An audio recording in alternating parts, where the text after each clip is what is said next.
Good morning, good afternoon, everyone. My name is Susan Gardner, and I'm the Director of the Ecosystems Division at UNEP, coming to you from here in Nairobi. It's really an absolute pleasure to be able to welcome you all on behalf of UNDP, UNEP, the Scottish Government-backed Global Ethical Finance Initiative, and the New York Declaration on Forests Global Platform and Climate Advisors to this first session of the Finance for Nature Virtual Global Series. Our session today will focus on how can we get nature on the finance agenda and position nature in a green recovery. We have a wonderful set of speakers and panelists with us here today, and I want to thank all the speakers and those of you who have made the time to be with us today. It's a real pleasure to see that we have so many people joining this session virtually. As part of the discussion today, we're also going to have some poll questions that'll give you a chance to interact and to share your views on finance for nature. The run of the event today, we're just going to start out with a big welcome, and then we're going to have our first audience poll. We'll have some time for getting inspired to get started and hear some keynote addresses. And then we're going to have a wonderful panel discussion and a chance for the audience to ask question and answers before we wrap up with some next steps.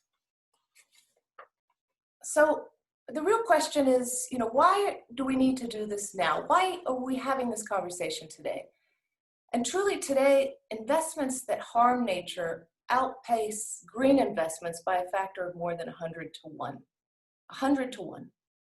Green measures account for less than 0.2% of the total corona-related stimulus packages that are allocated by the world's 50 largest economies.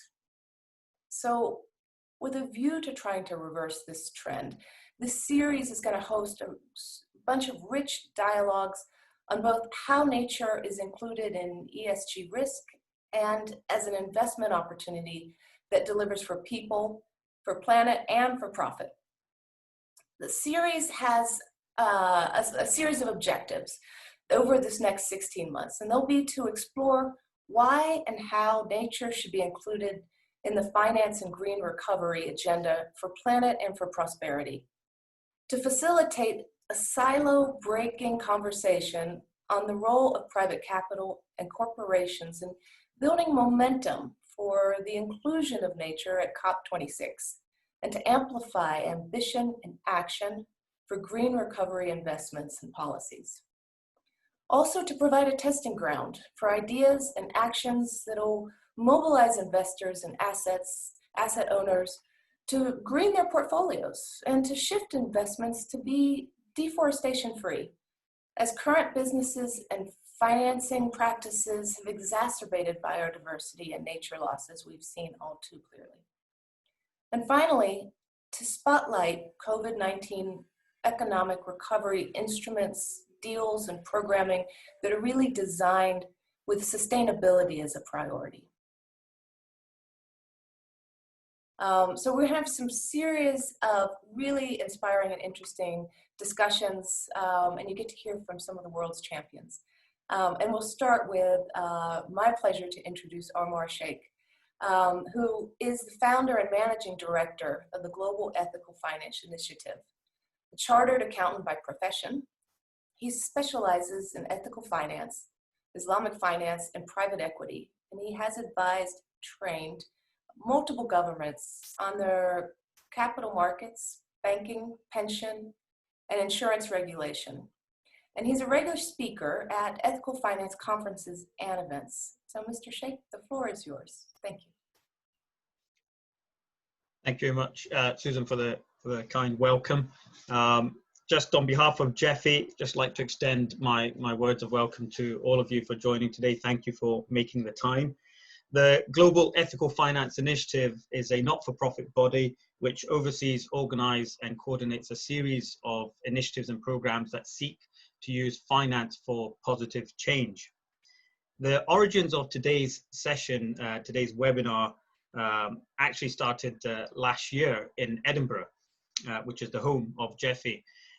we initiated this series together with UNDP following a partnership program between the Scottish Government and UNDP to look at how we can put together innovative financial structures that can help channel more private sector capital into the SDGs and into specifically nature-based solutions for climate change. When we held this seminar last year, it was with a financial services audience. It was quite an interesting experience. There was a lot of confusion between nature and finance, nature and climate specifically. The financial services sector is very familiar with the climate challenge. We've had carbon credits for some time. We've had recently TCFD, central banks changing the capital requirements of green finance. We have the green loan principles, the green bond principles, etc. So there is considerable work that has progressed in that area. However, when it comes to biodiversity and nature, understanding that interconnectedness and understanding the commercial and financial risks and implications of this was a path less trodden. So some of the issues that came out last year when this event was hosted by Baillie Gifford was we were looking at nature as a solution for climate change, for the climate problem, looking at not just climate, but also the way we farm, how we are clearing out and damaging the ecosystems, looking at sustainability there in its own right, and we also looked at issues of risk and resilience to sudden biodiversity loss and the implications of that on your business and on your supply chain. So there was a number of factors which came up, which really helped kind of underpin today's session, where we felt as Jeffy, together with UNDP, it is critical for us to further explore and bring together the expert minds that we have over today's event and the subsequent sessions as part of the series to really unpack this and understand better how we can address the commercial risks that biodiversity and nature presents. We know, unfortunately, or whichever way you look at it, within the financial services world, within the form of capitalism that we have, unless something is valued and put on the balance sheet, it's really not recognized. So that's part of the process here, is that how we can really begin to create and find values and start identifying practical action that can really help us address the risk of biodiversity. And finally, I think one of the other things that's been highlighted more recently is by the World Economic Forum in their Global Risk Report, which for the first time ever has had biodiversity within a top 5 risk factor. So more and more this is coming to the fore of a number of stakeholders, and it's really paramount for all of us convening here today to really address these issues and challenges. So that's really all I have to say from my end. Thank you once again to all the team, to UNEP, UNDP, Climate Advisors, the New York Declaration on Forests, and all the team behind the scenes here. We've put a great job together in putting this together. Enjoy the proceedings. And Susan, back to yourself. Thank you so much, Omar. Fantastically inspiring.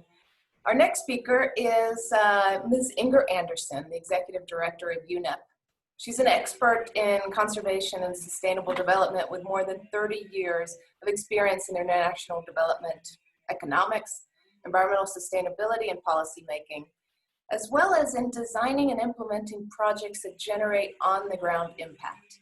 She's held a leadership role, as many of you know, at IUCN, the World Bank, as well as the United Nations.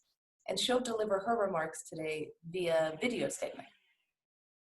Thank you for inviting me to say a few words at the Finance for Nature virtual global series. If COVID-19 has taught us anything, it is that there are very big risks on our horizons that we need to be better prepared for. And one of them is caused by humanity's relationship with nature. Nature is fundamental for human and economic health. More than half of the world's GDP is moderately or highly dependent on nature. A report by UNEP and partners released last month outlines rising physical risks from environmental damage that halts or disrupts production. Nature matters for economic growth much more than we have previously acknowledged. And we're seeing a welcome move from the financial sector, which is recognizing these risks. UNEP is working hard with banks, investors, and insurers to get a better understanding of how to assess and manage the impacts and dependence on financial flows for biodiversity. Even as we seek to build back better from COVID-19, we need an urgent action to repair our relationship with nature. 1 million species on our planet faces extinction, and human action has altered about 75% of the surface of the Earth. As governments around the world embark upon what is perhaps the biggest stimulus packages and pushes that we've seen in modern history, now is a moment to steer our economies towards that green transition that can maximize growth, maximize employment, and maximize resilience all at the same time. The financial sector here has a huge role to play in pushing us towards sustainability. The 15th Conference of the Parties to the Convention for Biological Diversity provides a once-in-a-decade opportunity for governments and for the private sector to ensure that innovation and steps needed to accelerate the transition are taken as part of that economic recovery. Private sources has the opportunity to not only protect nature, but also at the same time drive economic growth. And these are essential ingredients for a strategy of success that will take us to that green transition. Together we can raise ambition and action for transition on the economy, an economy that will address biodiversity loss, but also be a healthy, growing and resilient economy. More than ever before, lives and livelihoods depend on our accelerating business, accelerating jobs, and accelerating financing so that our practices can keep in step with planetary boundaries, but also ensure a healthy future and a prosperous future for all. Thank you.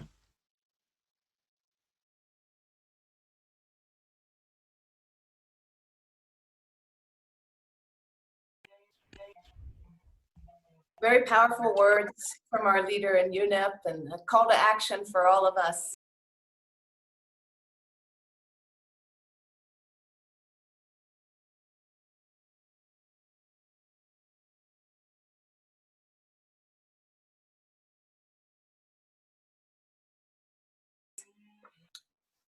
So our next speaker, Mr. Ola Scheiben, is the Executive Director at the Dutch Central Bank. He's responsible for economics and research, financial stability, payments, and market infrastructure, as well as financial markets and statistics. Mr. Scheiben is also an alternate member of the Governing Council of the European Central Banks. And since 2007, he has been a part-time professor holding an endowment chair with the European Economic Policy at Maastricht University. In his remarks, Mr. Scheiben will address the vision for a green recovery, especially the role of nature, central banks, and private capital. The floor is yours. Thank you. Thank you very much, Susan, and good day to all of you, and greetings from Amsterdam.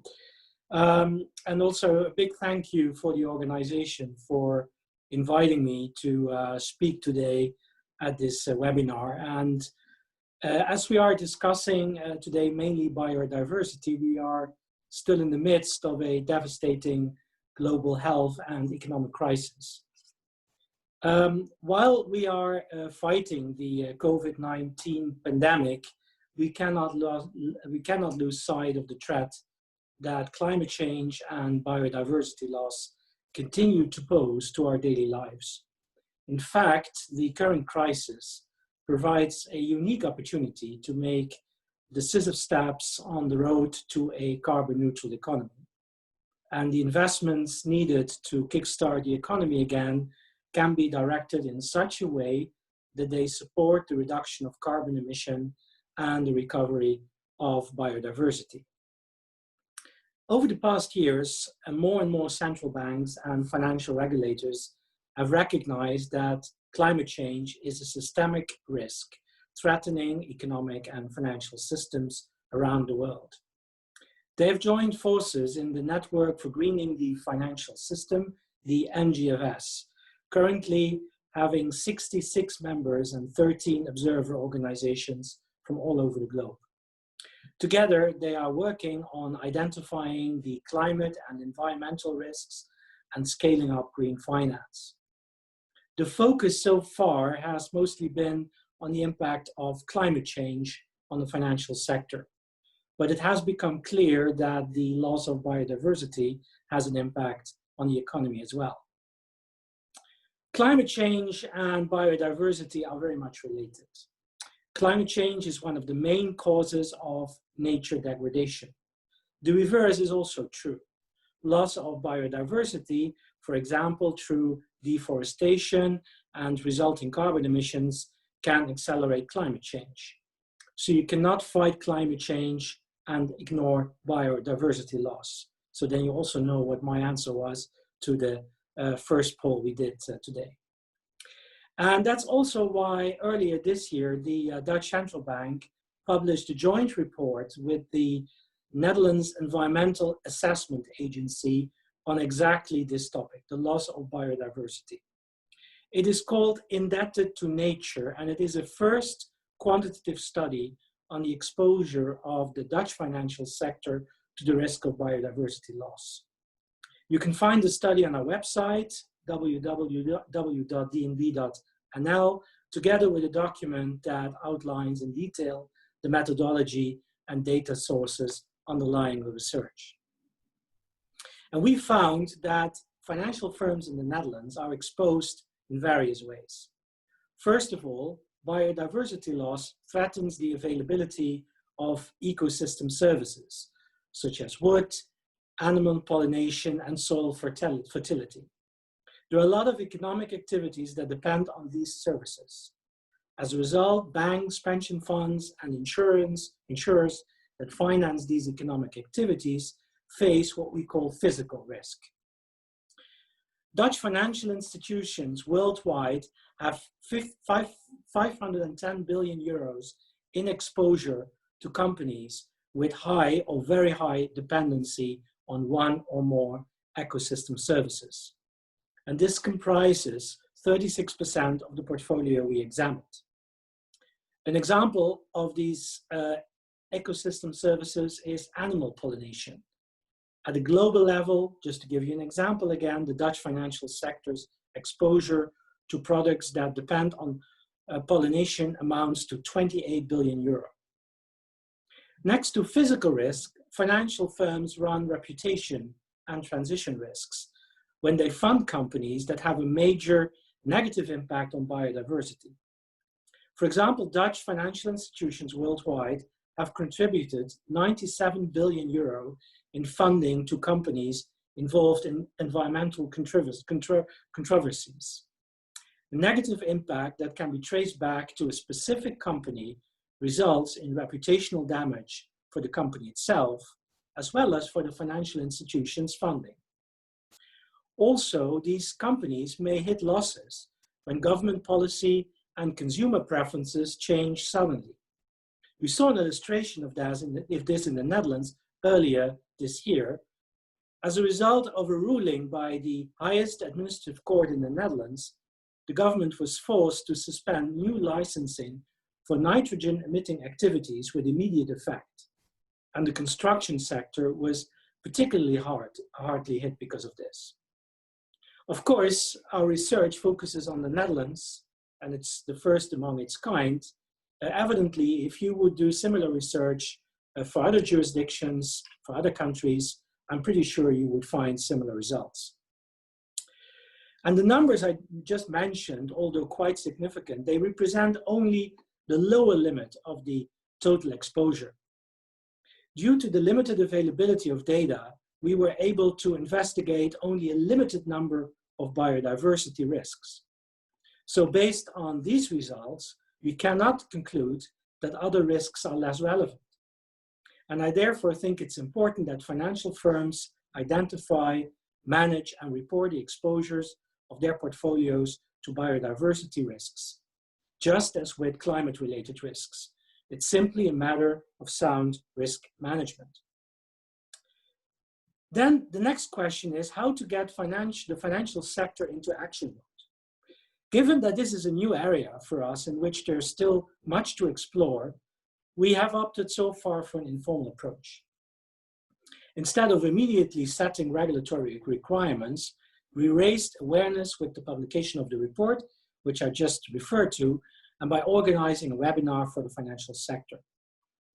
And what was also very helpful was that the sector itself had already established a working group that came with very useful recommendations on how to manage biodiversity-related risks. They even went a step further by promoting a role for the financial sector to maintain and restore biodiversity. In the future, the next step could be that we incorporate biodiversity risks in our annual review of the risk management of the firms that we regulate. And the intention is, of course, and we expect this will happen, that firms that provide funding to companies that have a negative impact on the environment ask for transparency and engage into discussions on how these companies can reduce their impact, their footprint and impact. In that way, by applying sound risk management, the financial sector uses its leverage over corporates to stimulate them to become greener. For this work, it is important to develop consistent and broadly applied standards for measuring and reporting on biodiversity risks. And this will require the efforts of a number of parties. First, policymakers, civil society organizations, and researchers need to develop an international framework with a number of indicators to measure biodiversity risks and impact. Second, policymakers and the business community need to develop a reporting standard and ensure that companies report in accordance with this standard. Initiatives in the field of climate risks, such as the Task Force on Climate-Related Financial Disclosures, the TCFD, could serve as an example in this endeavor. And finally, supervisory authorities must ensure, for example, through good practice, that financial institutions report in such a way that they produce a clear picture of their risk profile and resilience. On a final note, I hope that other central banks and supervisors can further build on our approach and further improve it. Thus, further exploring the exposures to biodiversity loss and developing best practices for risk management and reporting, so that the financial sector becomes a catalyst for change. The loss of diversity in nature, just as climate change, poses a major threat to the financial sector, the economy, to prosperity, and indeed to our daily lives. We cannot afford to ignore it. Thank you very much. Back to you, Susan.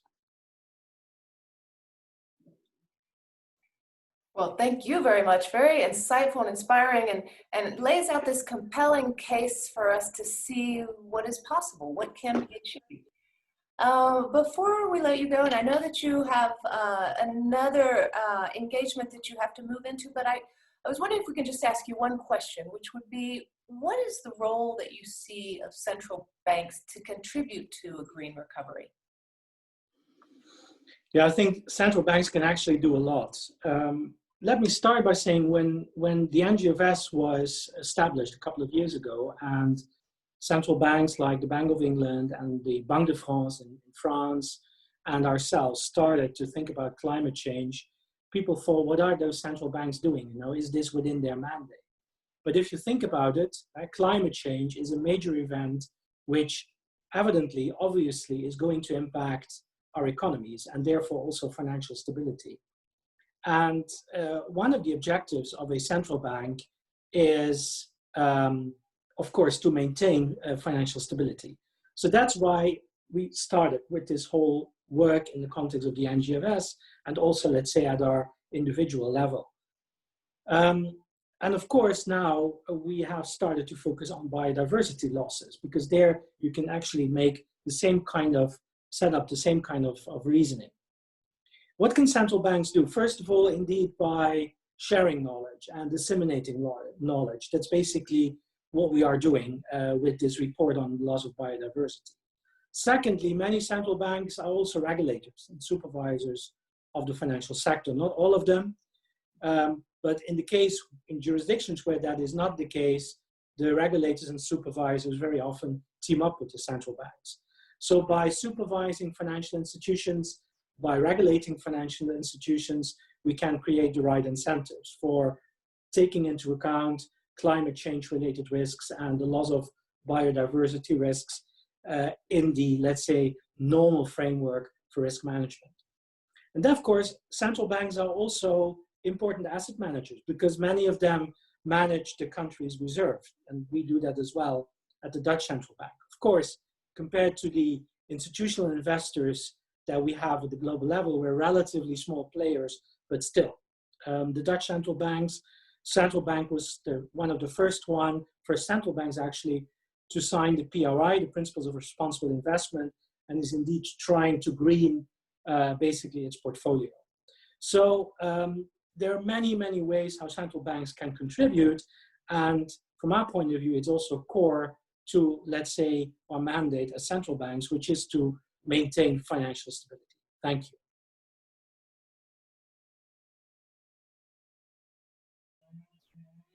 Thank you so much, Mr. Scheiben.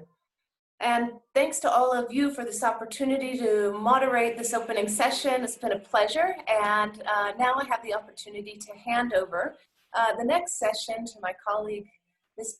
Casey Flynn, who's the head of climate process of UNDP, to moderate the panel session. Thanks, Casey. Thanks, Susan, and thanks to you and everyone at UNEP for your fantastic leadership in this area. It's been such a pleasure to partner with UNEP across all of our portfolios, so thank you so much. Good morning and good afternoon to everyone. Thank you so much for joining us for this webinar. We are delighted to have you. And I have the privilege really of sort of building on that first session, those fantastic remarks by Omar, Inger, and Olaf, and moving us into a panel discussion of some superstars in this area. And I think that, you know, really as that first set of speeches taught us, we're really at this critical moment when it comes to nature, biodiversity, climate, and finance. And what we're seeing now is this moment where, as Inger was saying, that nature matters and it is interconnected with everything. And of course, this means that we really need to start paying attention to what does this look like as nature might be degraded, as climate impacts are arriving. What does this mean for the types of risks that the financial sector is experiencing? And how is the finance sector really starting to adapt and starting to, as we heard from Olaf, really starting to innovate, to raise awareness, to start to study these types of things. And then, as Omar mentioned, this idea of how can we take practical action, and organizations like Jeffy being able to really start to be at the forefront of what does this look like moving forward, and what are the proactive solutions that we can see.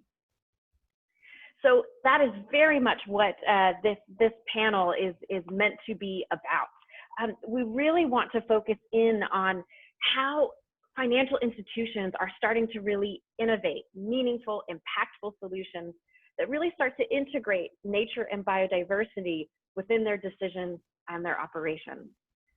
And I am joined, as I mentioned, by a number of leaders in this area, and I'm going to go ahead and introduce all of the panelists now, and then we will go into some presentations per panelist, and then we will open it up to a series of questions.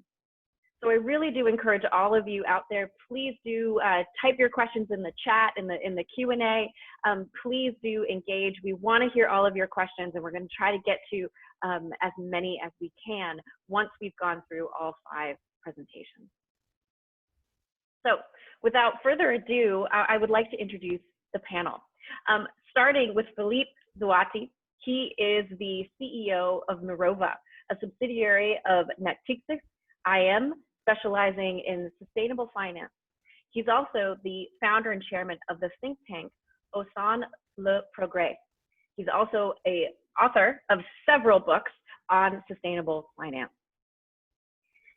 The next panelist is Brooke Barton. She is the Vice President of Innovation and Evaluation at Ceres. And Ceres, of course, has this effort to accelerate organizational learning and innovation.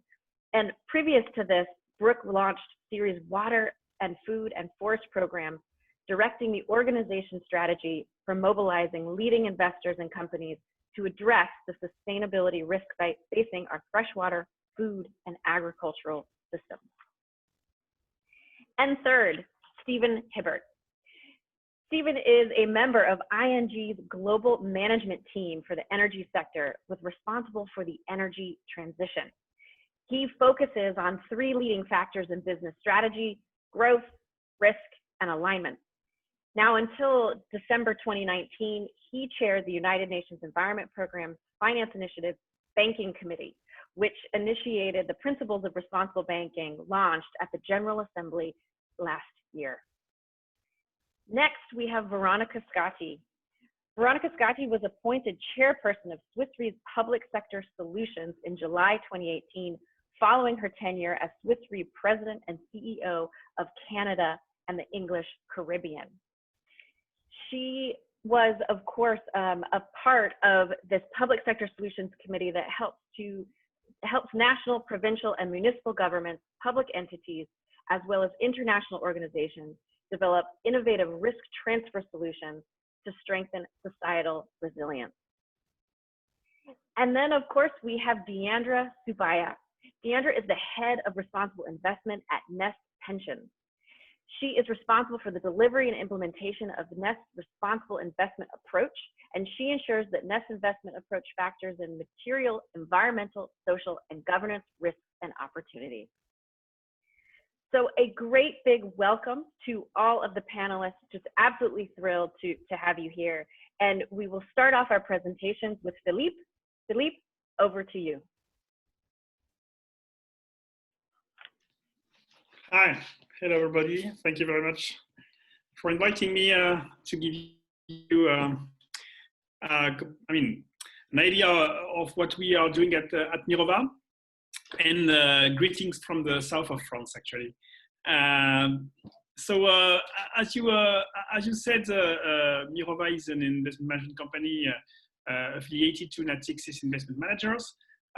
This is a company which is rather new, because I created it within Natixis 6-7 years ago, with the idea to invest only in responsible investments, sustainable investments in different asset classes. So today I would say that we are a kind of purpose native, impact-driven management company. We manage on behalf of institutional investors and also individual investors about 14 billion euros. And this money is invested either on the markets, in equities, green bonds, where we follow a very strict responsible investments guidelines, or directly into projects and infrastructures, always again with the same philosophy to reconcile returns and extra financial impacts and strong extra financial impact. So we have been convinced from the beginning that this vision of finance, meaning a sustainable finance promoting a sustainable economy, is the only one today capable of really enabling a sustainable economy, allowing both well-being of populations and preservation of natural resources. So combining both, financial returns and environmental and social impact is absolutely key. And of course, in this course, biodiversity and nature-based solution is one very important topic. So we have been committed on this for like the last 4 or 5 years. We are absolutely convinced that the preservation of biodiversity is one of the keystones of sustainable development. Maybe at the same pace, or maybe even more sometimes than the climate issue. And so we have decided to be committed on these in 3 ways. The first one is direct investments in natural capital. Today we manage different funds, like the Sustainable Ocean Fund, the Land Degradation Neutrality Fund, which represents about 400 million euros invested directly into natural capital and nature-based solution. And our objective is to bring this to 1 billion in the next 2-3 years. And so that's clearly something that we think possible today, meaning finding some real, economically viable projects into we can invest, of course, with the help of public financial institution and using blended finance as much as possible. The second important objective that we have given to ourselves is to create an impact measurement indicator for listed companies. So of course, as far as climate is concerned, it's today relatively easy to measure the carbon footprint of a portfolio or carbon footprint of a company.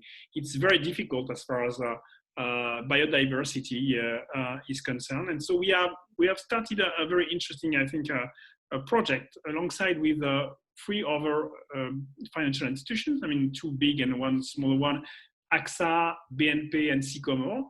And we launched a request for proposal to data providers in order to create a database on the impact of companies on nature and biodiversity. And this is something ongoing, but we hope we will be able to launch officially, hopefully in Marseille in Marseille in January. And the third part of this plan is, of course, to participate to the initiatives and coalitions to advance at a political and diplomatic level, and especially the idea of creating the equivalent of the TCFD for nature. I mean, kind of TNFD, Task Force for Natural Financial Disclosure, will be something very important, and we are working a lot with AXA, with the WWF, of course, the UN and OECD on this one, and this is something that we really need to push all together. So maybe a last point I wanted to make is that we have been talking about coalitions. There is a new type of collaboration also, which I think is very important. That's the relationship between financial players and corporations. I mean, if finance is something very important in the wheel of the economy, but I mean, above all, it's about the strategies of the large corporations that really influence the transition of the economy. And as such, I mean, their role in preserving biodiversity is very central, because they have to also manage their supply chain and so on. And our role as financier is to support them by financing and their sustainable value chain. And this is something very important that we are. I mean, for example, I wanted to give you the example of L'Oréal. We just announced 2 weeks ago that L'Oréal allocated us 50 million euros to invest in ocean and forest. So alongside what they are doing on their own value chain and supply chain, they also wanted to invest directly into projects. And so we are partnering with them on this, and I think this is very important, this collaboration between corporations and financial institutions.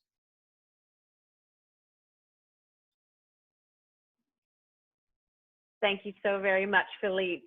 Really appreciate that presentation and those remarks. And certainly, I couldn't agree more. This idea of coalitions and bringing together actors that are working in this field to be able to push us forward collectively. Before we move on, I do have a couple of questions for you. And I was thinking about certainly the poll earlier, and the poll talked about the ability to kind of the incentives and the idea that we need to also kind of measure our impact. And I'm wondering if are you able today to really measure, sort of positive or negative, the impact of nature across your portfolios? Oh, I think you are on mute.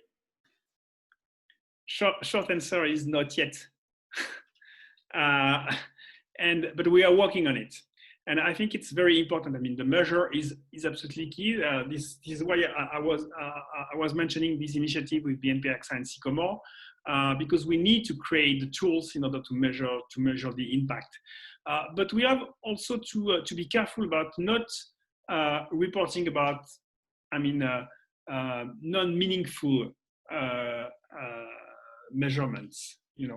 I am sometimes, because if not, we are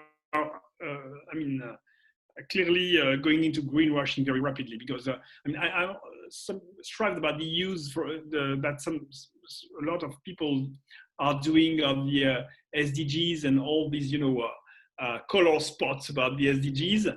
And this is something we have to be very careful about. This is an holistic thing, I mean, reporting in impact. You cannot just say, I mean, I am just working on SDG number 5 and 11, and that's it. So this, and each time you are working on an impact measurement tool, you have to really assess and that it's really meaningful. So this is exactly what we are doing on, what we have been doing on climate the last 5 years, but we do this also in other topics, social topics as well, and on nature, it's clearly one of the big challenge moving forward.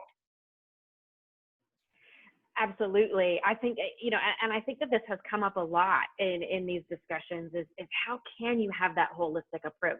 How can you ensure that you are not, as you said, sort of focusing on one color of the SDGs? How do you make sure that you are reflecting the entire wheel and ensuring that all of that is included?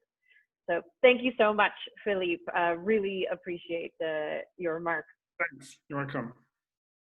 And now I am going to turn to Brooke Barton.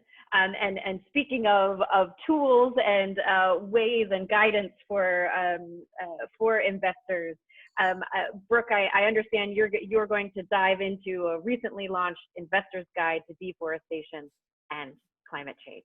So yes. Brooke, over Thank to you. Thank you so much. It's really great to be here. We have some slides that I'll try to speak to as we go. And I just really appreciate the opportunity for Ceres to bring this new resource to the finance community that you brought together today, as well as to others. This guide was co-developed with a group of investors, including BlackRock, BNP, New York City pension funds, as well as a large scientific advisory committee. And we wrote the guide because we're approaching a tipping point in 2 ways. The first tipping point relates to the climate. And of course, as many of you know, the IPCC special report on climate change and land that was released last summer said that, quote, the window of opportunity for limiting climate change within tolerable boundaries is rapidly narrowing. And as the report made really clear, we cannot achieve this without protecting forests. There's essentially no pathway to achieving that goal without a large focus on protecting existing standing forests, as well as looking at afforestation and reforestation. If we go to the next slide, just to show you a little bit about what we think is the second tipping point, and that it really is this rapid growth in action on deforestation among institutional investors. While a core group of investors have been engaging their portfolio companies on deforestation risks for many years, the scale and impact of these efforts are expanding dramatically over the past year. For example, in October, in response to deforestation-driven fires in Brazil, 250 institutional investors with more than 16 trillion in assets under management called on implicated companies to take action to address this issue in their supply chains through a large sign-on letter. This was a scaling up of interest that we hadn't seen before. And this in many ways set the stage for an engagement that was launched this June by a group of investors who have sent letters to the Brazilian government and engaged with the government and the central bank, citing concerns that ongoing deforestation is impacting market access for Brazilian firms. This engagement has been very impactful to date.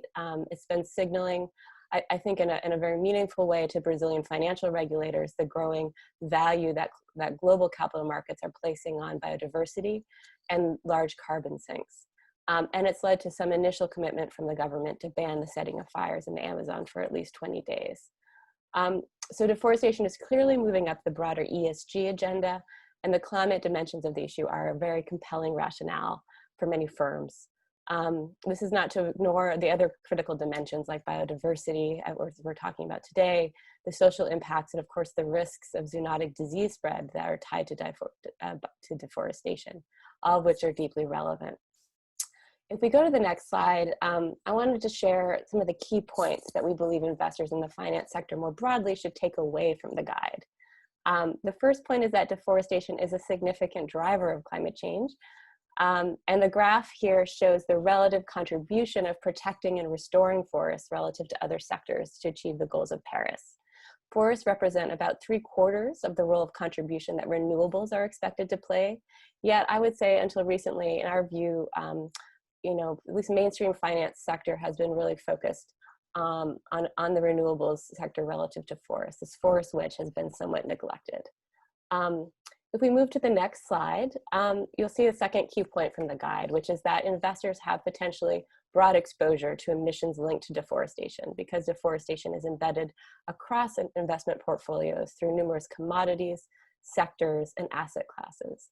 The commodities shown on this slide account for nearly 80% of the greenhouse gas emissions from tropical commodity-driven deforestation. It is a little bit challenging sometimes for investors to get their hands around all of these different commodities, and there's quite a bit of detail in the guide around them, as well as the real greenhouse gas and deforestation hotspots geographically associated with these commodities. If we go to the next slide, we wanted to share a sense of the numerous sectors and industries that are exposed to deforestation through their sourcing of commodities. It's not just the food supply chains and food companies, it's manufacturers of personal care products, the hospitality industry, apparel companies that source commodities like palm oil and paper, leather, and rubber. And neither is the risk limited to investments in emerging markets. Nearly 40% of deforestation-related emissions are driven by international trade, and some of those emissions, of course, are ending up embedded in the Scope 3 emissions, the supply chain emissions of US and European listed equities. If we go to the next slide, the key point here is that, you know, this is a risk that multinational companies and investors have the power to influence. And that, you know, essentially comes down to the fact that eliminating deforestation from company supply chains can significantly reduce greenhouse gas footprints. So just an example here is eliminating the deforestation associated with soybean production that could then in turn reduce the greenhouse gas footprint of Brazilian soybeans by nearly 40%. So by tackling this one issue, a soy trader like Bunge or ADM, or companies like McDonald's or Yums that source soybean oil or chicken or pork products that use soybean as feed, can make a significant dent in their own Scope 3 supply chain emissions. If we go to the next slide, and this is really kind of the last point we want to really bring home for folks, is that companies with exposure to deforestation should make eliminating it a key component of their climate strategies, as well as a standalone strategy. This means three things. First, companies that should include greenhouse gas emissions from deforestation and other land use change in their greenhouse gas inventories and reduction targets. And just to say, by and large, this is not currently happening. The vast majority of companies in deforestation exposed sectors, if they have a supply chain emissions reduction target, these inventories and targets almost never cover deforestation emissions. And I think this is on the verge of being able to really shift in a positive direction, because we are coming to a place where there are new methodologies to enable this. Second, companies, you know, should develop and implement no deforestation policies as part of their climate action plans. So if a company is in a deforestation exposed sector, but has a climate plan but no deforestation policy, this is a really important area for investors to dig in and understand. Finally, companies should not just be setting policies and setting goals, but they of course should be disclosing quantitative progress against eliminating deforestation on a year-by-year format, as well as progress against their greenhouse gas reduction targets. There's a lot more information about appropriate indicators for analysis and engagement in the guide, but I'll just turn to the last slide to wrap up and say, you know, our take-home message here is that when addressing climate risk in portfolios, financial institutions do have just a really timely and enormous opportunity to elevate the role of forests alongside other solutions such as renewables. And I invite you to download our new guide from the website, engagethechain.org, and consider ways that your firm can be engaged in some of the various collaborative efforts that are underway to address this issue. Thank you.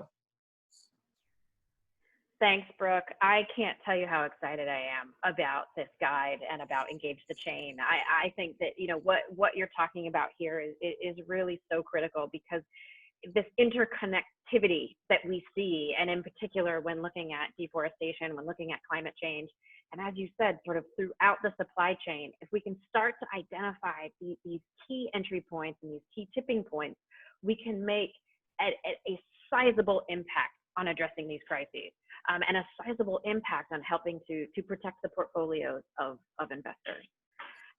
But I do want to ask, so what's next for this guidance? How are you seeing this roll out? How are you going to be sharing this? Are there coalitions involved?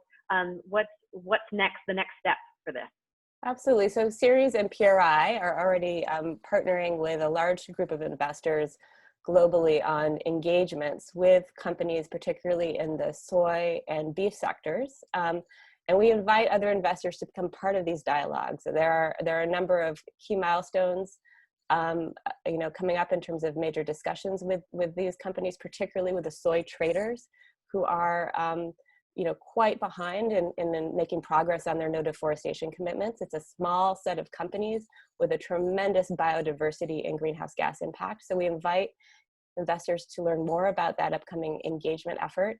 And just generally, a place to start is to think about your investment policies, your lending policies, and for the investors on the line, your proxy voting guidance. What we do see is that there are a lot of funds that have pretty strong policies around proxy voting around climate, but they're not embedding deforestation resolutions and those related issues in those policies. So then their managers are not necessarily taking steps to vote in the right way on some of these key resolutions. And there is quite a bit of ongoing shareholder resolution activity, particularly in the US.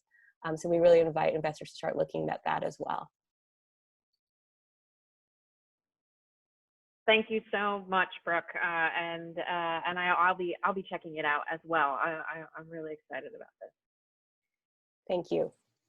And now moving to Stephen Hibbert with ING. You certainly have a unique perspective given the breadth and the depth of ING's portfolio. Stephen, over to you. Well, thank you. And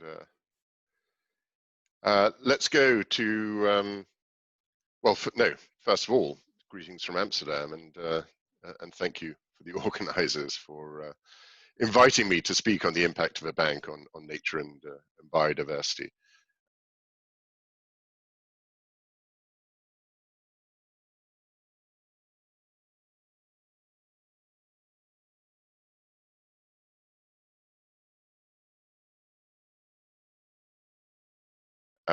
And then let's move straight on to the next slide.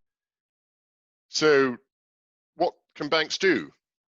What must banks do? Well, among the positive steps that the banking sector has taken in recent years is what is often or sometimes referred to as action to combat climate change. Well, let's stretch that analogy of combat a little further in preparing a plan of action for the next steps. Well, right now on the climate change front, the coronavirus, for all of its other terrible consequences, has created a lull in the battle on growing greenhouse gas emissions, although we can be sure that that battle will certainly continue. But a lull in the battle is always a time to pause, to clear one's mind, take stock, consider new action, re-equip, and set new objectives. Well, first of all, we need to map the landscape. Look again at the ground ahead of us. The front is broader now. We now know that climate change action is not enough on its own. We must now concurrently deal with the other pressing issues of the environment, nature, and biodiversity. So we'll need new maps for the ground ahead. And the good news is that we're getting them. You just heard earlier about the Dutch Central Bank and the Dutch Environmental Assessment Agency's report, Indebted for Nature. It is an excellent guide, and one that can be used not only by the Dutch banking sector. And there are other up to the minute guides from others, such as UNEP, that you've also heard about, IUCN, and the European Commission, and other bodies around the globe. So next, we need to consider the factors at play. Looking at the new ground, let's reconsider all of the factors that are going to help us or hinder us. Let's think of new factors. Consider them all in the round. There are risks and opportunities. There are positive as well as negative impacts. And all of these are connected. And we have to be alert to their perverse and complementary interdependencies. And as we start to formulate a plan, let's recognize our strengths and let's build on them. The TCFD report and recommendations has had a galvanizing effect over a relatively short time period on banks and their clients to provide answers to the questions we've had for a long time on climate risks and opportunities. But nature and biodiversity are far more complex. They present a much greater challenge in the global system. But with a TCFD experience to build from, and the methodological tools that are becoming available, and the science and the data, we can address this challenge with greater confidence. So then we move in to improve the toolkit. And as just mentioned, new tools are coming available for the banking sector to use. New methodologies and metrics are being developed, along with new reporting standards and taxonomies. We must, as a banking sector, start to use these tools, but even more important, we must share that experience with each other. Clear communication and mutual support are always the essential elements of any effective plan of action. And then finally, we can redefine objectives and start moving towards them at pace. And those good bankers out there will know that many of the best commercial opportunities lie in financing change. Well, there is a world of opportunity for positive change out there. Let's not miss it. Next slide, please.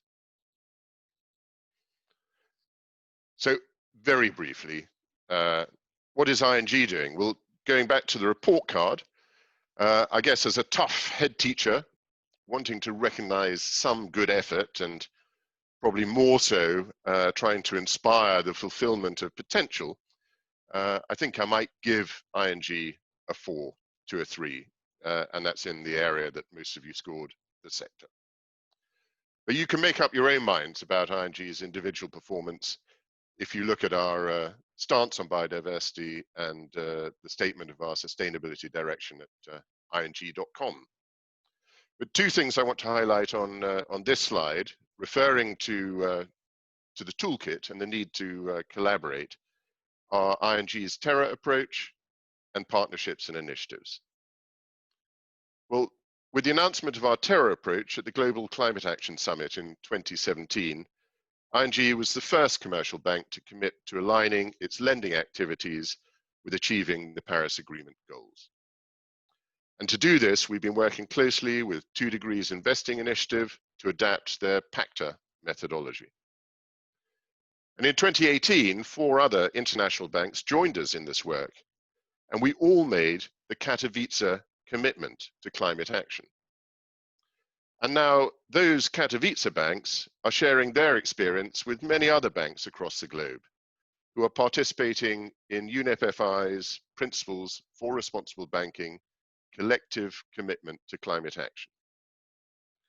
And this initiative encompasses many other methodologies and metrics and other collective approaches, such as PCAF, the Portfolio Carbon Accounting Framework.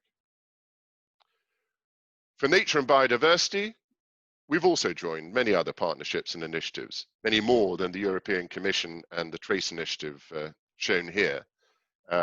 And with just a reference to what Brooke said, absolutely engage the chain. So next slide.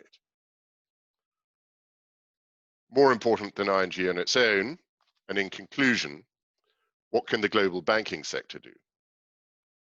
Well, the Principles for Responsible Banking are a unique framework for driving change and realizing impact in the global banking sector. They're guided by the vision society has set out for the future in the Sustainable Development Goals and in the Paris Agreement. They were launched last year at the UN General Assembly, and now with more than 180 banks as signatories, representing more than 1/3 of the global banking sector, we have a tremendous movement for collaboration and positive change in sustainable development and environmental responsibility.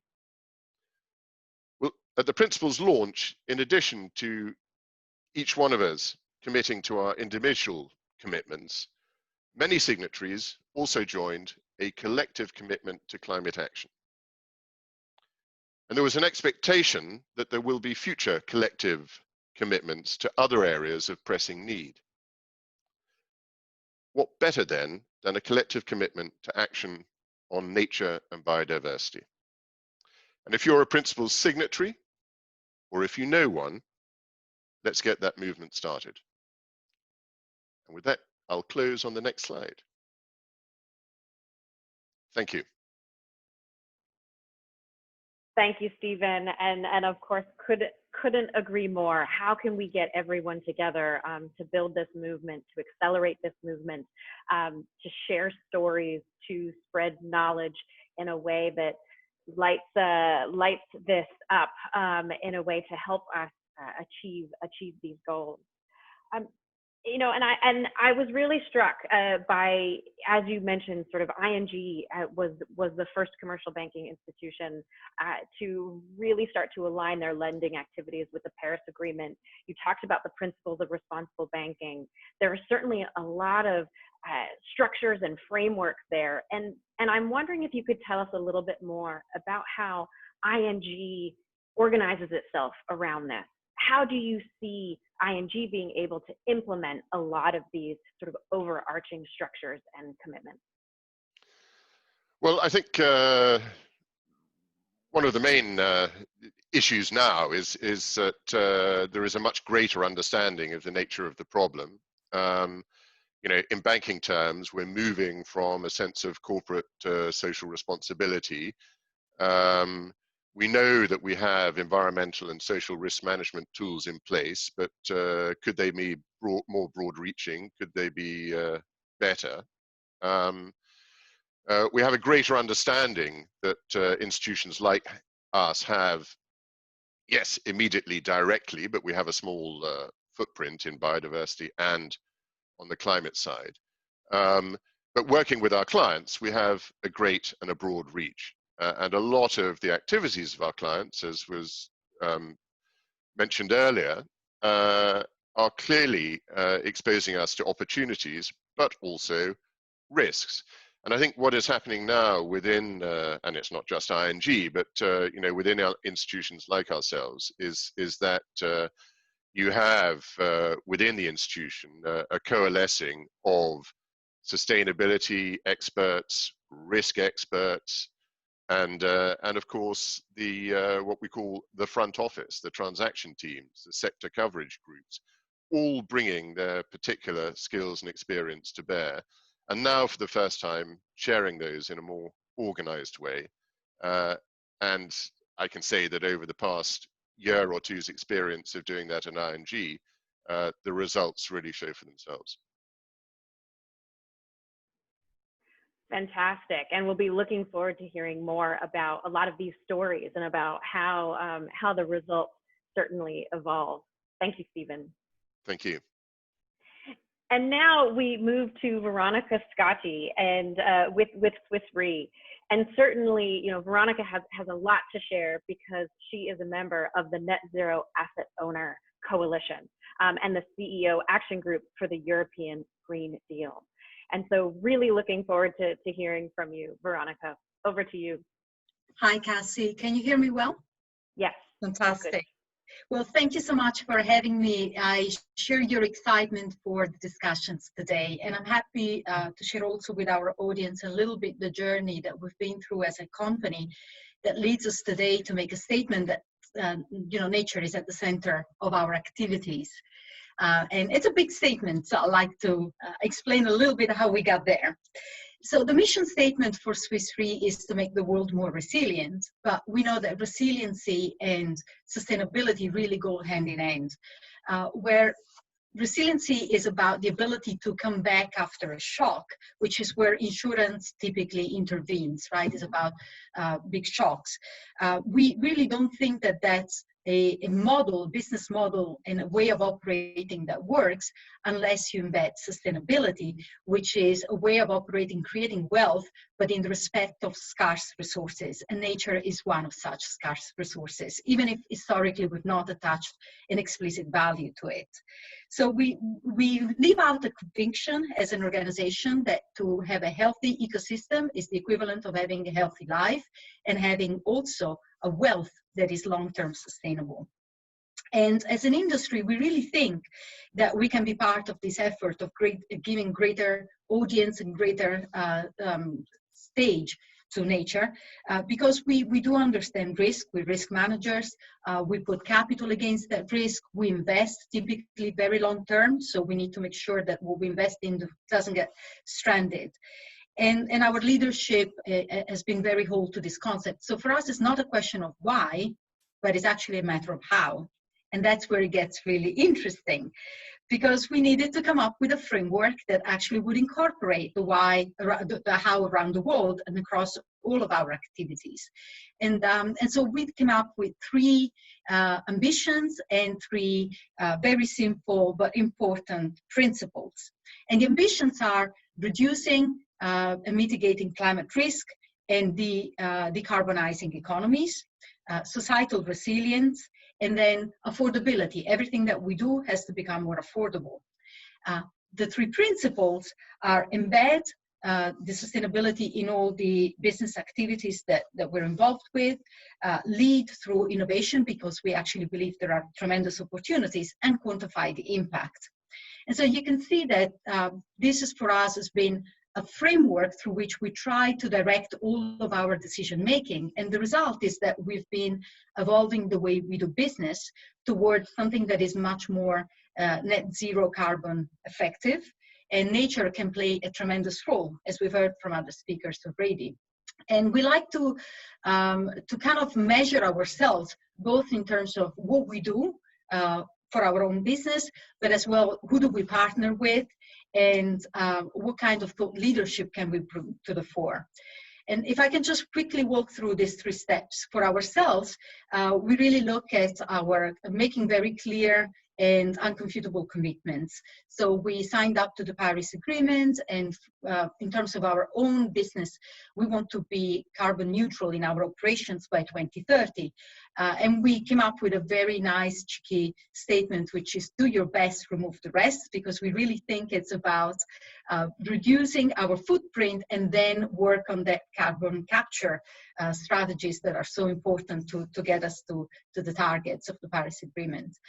When it comes to our business, this is about embedding it. So we want by 2050, all of our activities, whether it's investment or in insurance-related risk-taking, to be very much sustainable. And when it comes to nature, that means reducing the negative impact, what we call the sensible business, and growing the opportunity of in the sustainable business area.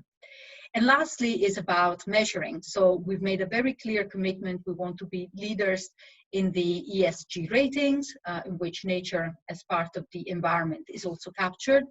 And we have very clear strategies on how to be present there. The second element I said, it's about the partners. Who do you make partnerships with? Well, we're very keen to be part of movements that actually have very clear targets and or uphold principles, if you will, in a very firm form. So you mentioned the Net Asset Zero Alliance. That's a very ambitious one, because it's not just about the 4.9 trillion that as investors we control and we want to invest sensibly, but it's about actually helping our investee companies to de-risk their own entire value chain. So that's where the real ambition comes through. But we're also members of other commitments, for instance, the CEO for Climate, where we're trying to embed our commitment to decarbonizing economies, or the UNEP-FI principle for sustainable insurance. And I'm happy to give more details if there is time afterwards.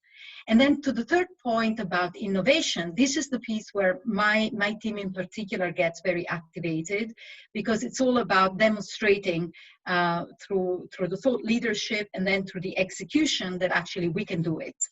And I would like to share maybe the journey we've been on. It started off with recognizing environmental liabilities back in 2005 as one of the core principles for us, and then looking at elements of the economy that are affected. So whether it's invasive species or the economic loss from pollination, to moving more and more, less than in narrow verticals, into something that is more sustainable across. So we look at the impact, the correlation between nature and climate change, and that's how the coral reef cover came to be in Mexico. Or more recently, the partnership with WWF, which is all about recognizing the importance of our heritage sites. And the last piece, which I pose on, is something I'm very excited about, is our biodiversity ecosystem solutions, because it's actually incorporating all of it to create impact at scale across many, many aspects of our business for us and our partners.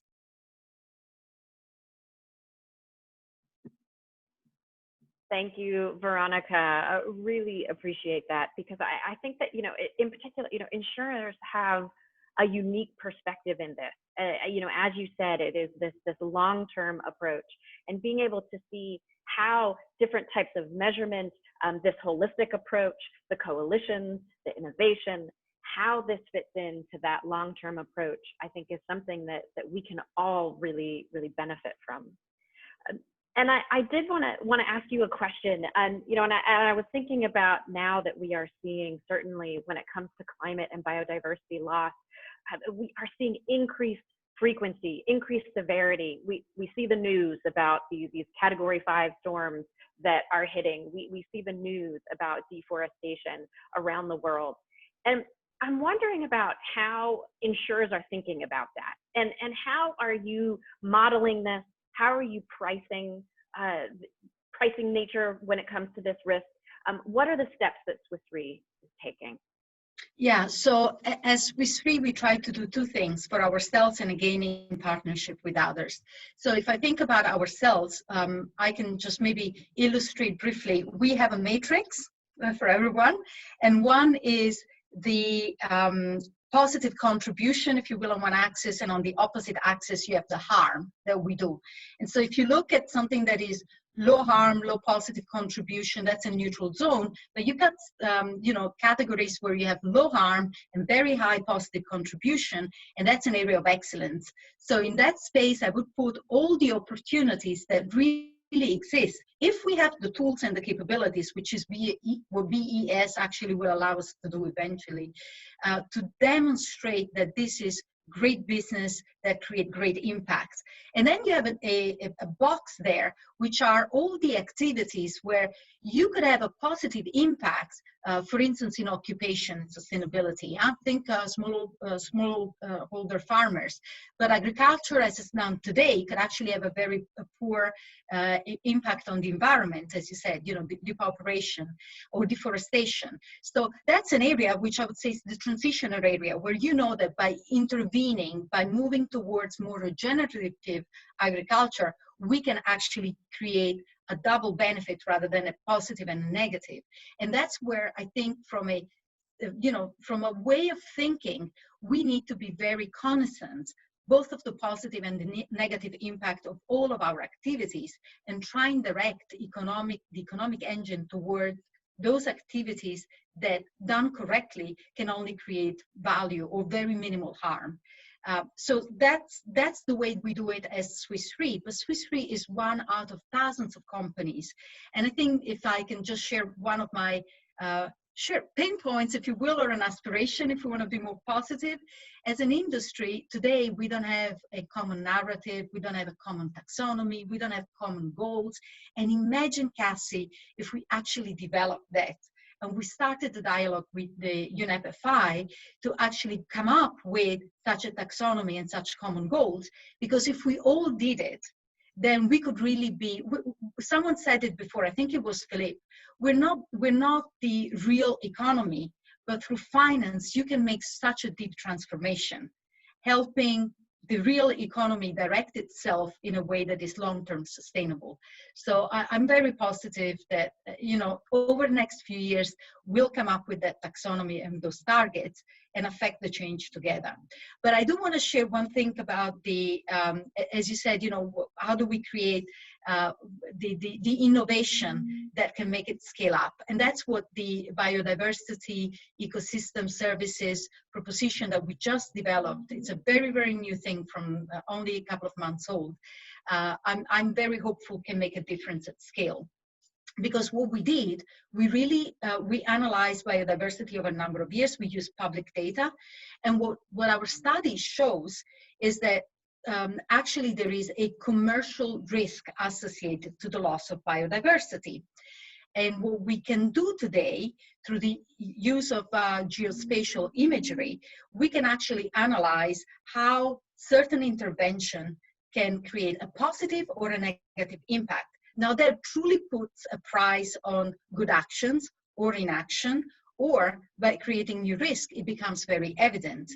And when you correlate that with the UN analysis of the sectors that are creating the largest or most closely correlated to nature, you can really see the key sectors that are going to be impacted. So what does that mean practically? It means that we can use that tool to direct our own portfolio, what we want to underwrite. It means we can give advice to our companies, clients that we partner with, be corporate, be insurance companies, in terms of how they can steer their own decisions.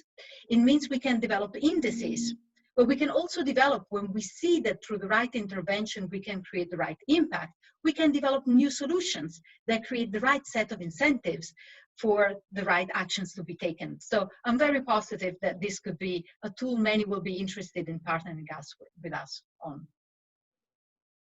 Thank you, Veronica. And certainly I'm going to share your optimism. It seems that certainly there's a lot of momentum here. And as you said, if we can get that right narrative, if we can get the right taxonomy, if we can get the right reporting mechanisms, there are ways that we can really unlock the actions that we need. So thank you so much.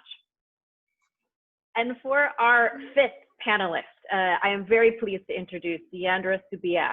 And Deandra is the head of responsible investment at Nest Pensions. So Deandra, I know you also have this long-term view and certainly are innovating in this way through your work. Deandra, over to you. Great, thanks, Cassie. So hi everyone. I'd also like to thank UNDP and UNEP for inviting me to speak to you today. I'm going to give a brief overview of Nest's approach to ESG and touch upon the increasingly important role that nature and biodiversity is playing in our responsible investment approach. Before I delve in a little bit further, I'd just like to give a brief introduction to Nest for those who don't already know us. Nest is a UK defined contribution pension scheme set up by government in 2012 for any employer to use to meet their new duties of auto-enrolment. Since 2012, we've grown to become the largest pension fund in the UK by membership. We now have 9 million members saving with us, and we're currently at 10 billion, and we're set to reach 100 billion by the end of this decade. Next slide, please. Great. So as a responsible investor, one of Nest's core investment beliefs is that incorporating environmental, social, and governance factors into our investment decision-making process helps enhance risk-adjusted returns for our members in the long term. And this involves thinking about such things, how companies operate, how markets operate, and how they treat people and affect the environment. This is particularly important because we have a very high proportion of young savers saving with us. Our youngest member is 16, so she's likely to be invested into Nest for up to 50 years. So it's really important that we think about addressing today the issues that are likely to play out over longer term timeframes and affect members' returns at retirement. We're also mindful of our broader outcomes that we have, that we wish to achieve for members. We believe we have a social responsibility to achieve the best financial outcomes for members in a way that contributes to a more sustainable world and a more decent world for our members to live and retire in and use their savings. Next slide, please. So since 2016, we've been preparing our investment portfolios for both climate change mitigation and adaptation.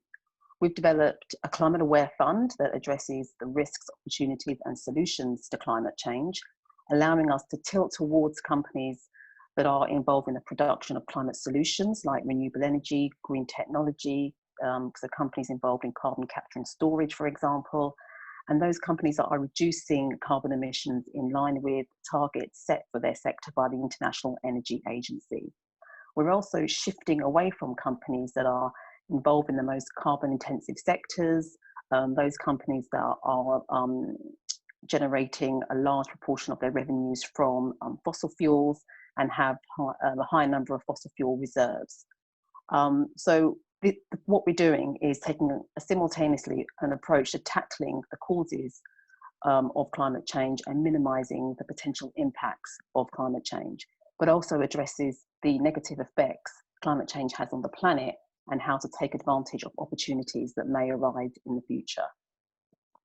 We're also thinking about making plans to tackle the most environmentally damaging business activities that happen and that are most destructive to the environment and nature. And that involves particular targets being set around business activities like Arctic drilling and oil sands, for example.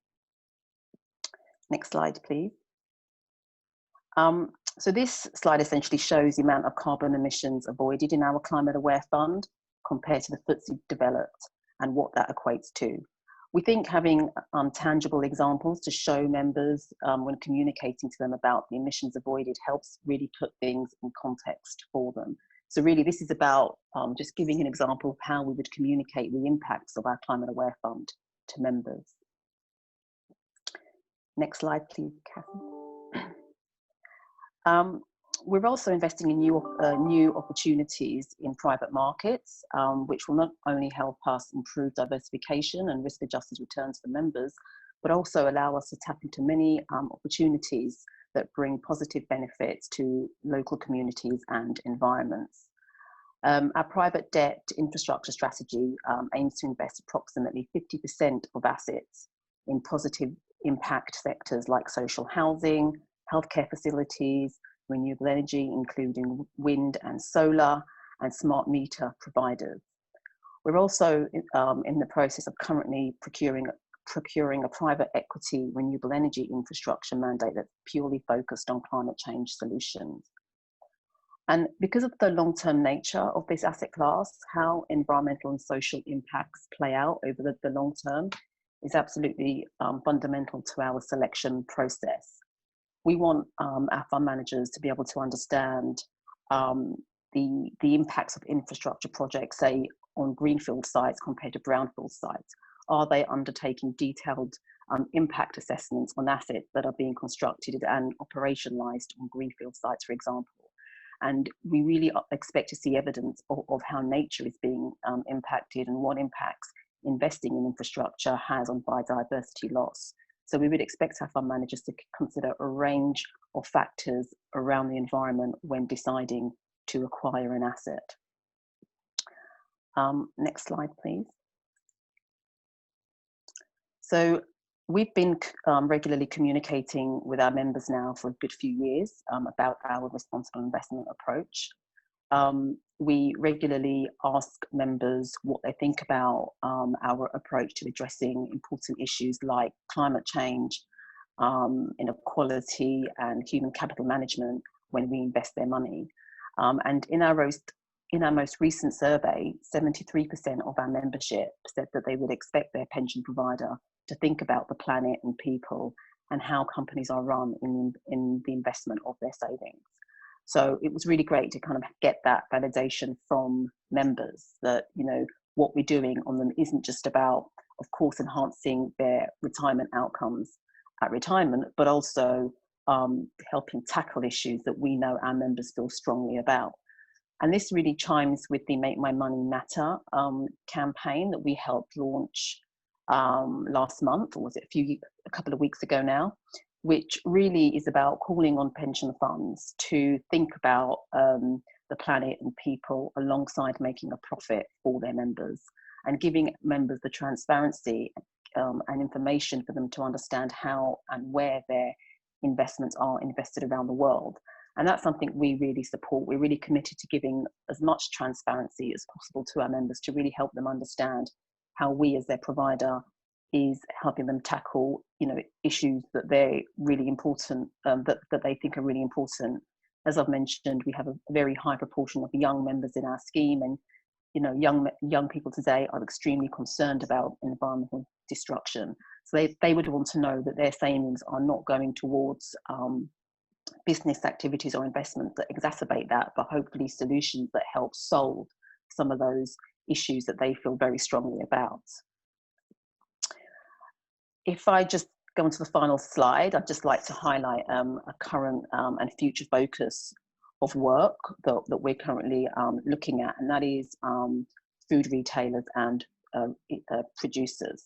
We identified and prioritized this sector, not just because of the range of ESG risks posed to their line of business, but also the large global impact this sector has on nature and biodiversity loss. Food and land use has a big role to play in limiting environmental destruction.